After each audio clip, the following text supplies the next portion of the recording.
Right now in 2023, I think we have to conclude that our world is going to move increasingly in the direction of a sort of digital consciousness, where our physical world and online world are increasingly being merged. And if we speculate on how that would be in 10 years, we have to make the inevitable conclusion that in 10 years the world will be astronomically more digital. And this brings about probably the most important question for any person to answer, which is, in those coming 10 years, are you going to choose the path of the consumer or the creator? Why that's so important is because if you have this digital consciousness, then the monetary value within that will be attention, where the eyes of the consumer and the eyes of the creators go. And you can already see this. Virtually every entrepreneur, regardless of their industry or business, are answering that question and making the choice to be a creator and running social media accounts on all platforms. Grant Cardone, Alex Hormozi, Dan Koh,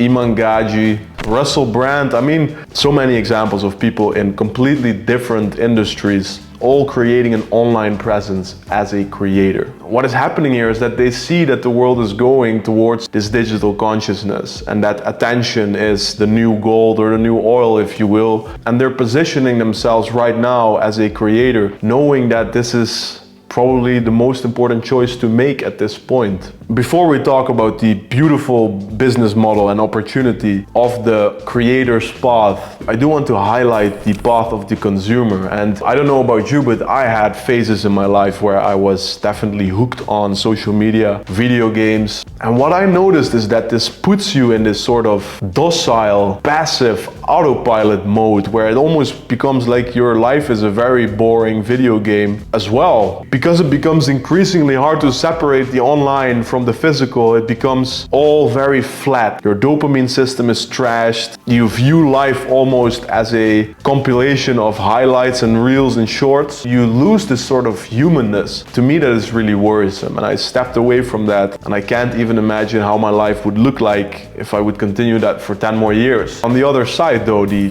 path of the creator using social media, being a creator, a user of social media rather than a consumer, will provide you with the most valuable asset in the world, which is an audience. An audience with a certain amount of eyeballs over which you can decide where they look. That is going to be the most valuable asset. Year by year, this is going to increase further and further. If you have real estate within that digital consciousness, that puts you in a position where you can monetize your passions in hundreds of ways. And the beautiful thing is that people really do crave this. Social media used to be this place where I guess the more attractive people, the real experts, TED Talks and so on, these would gain traction.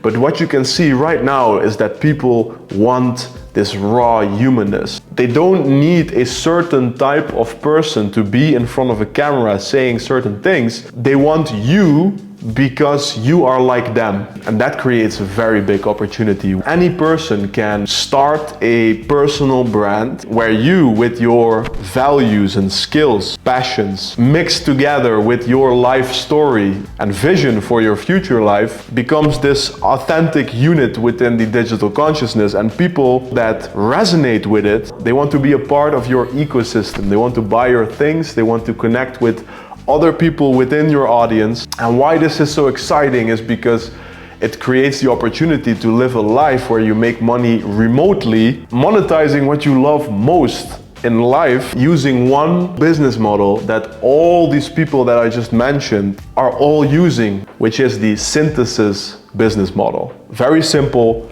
You solve your own problems, you monetize the solutions. So to paint you a picture, in your life you would be spending time thinking, learning, solving the problems that excite you most. You talk about those online and build an audience in doing so.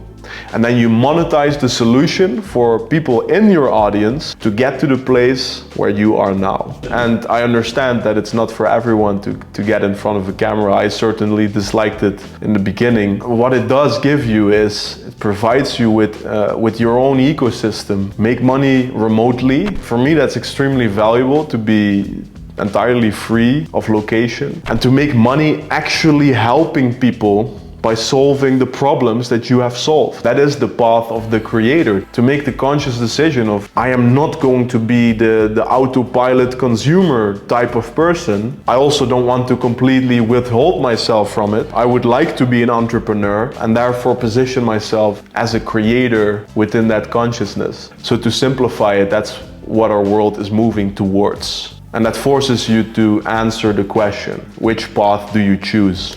One of the things I'm most excited about is helping men find a very strong direction and purpose in their lives and translating that into their own online freelancing business. So that would be me helping you find your purpose as a man, and then helping you every step of the way, creating your personal brand, product, offer, growing an audience on YouTube, setting up your marketing and sales funnels, everything you need to start making money as a remote freelancer, while at the same time building your audience, building that invaluable asset, all connected to your own passions and vision. If that sounds exciting to you, click on the link in the description. You can book a free call with me where I will help you on your way regardless. And if it's a good fit between us, we could go on this transformation together and create this life for you. And I'm very excited about that. And that's about it for this one.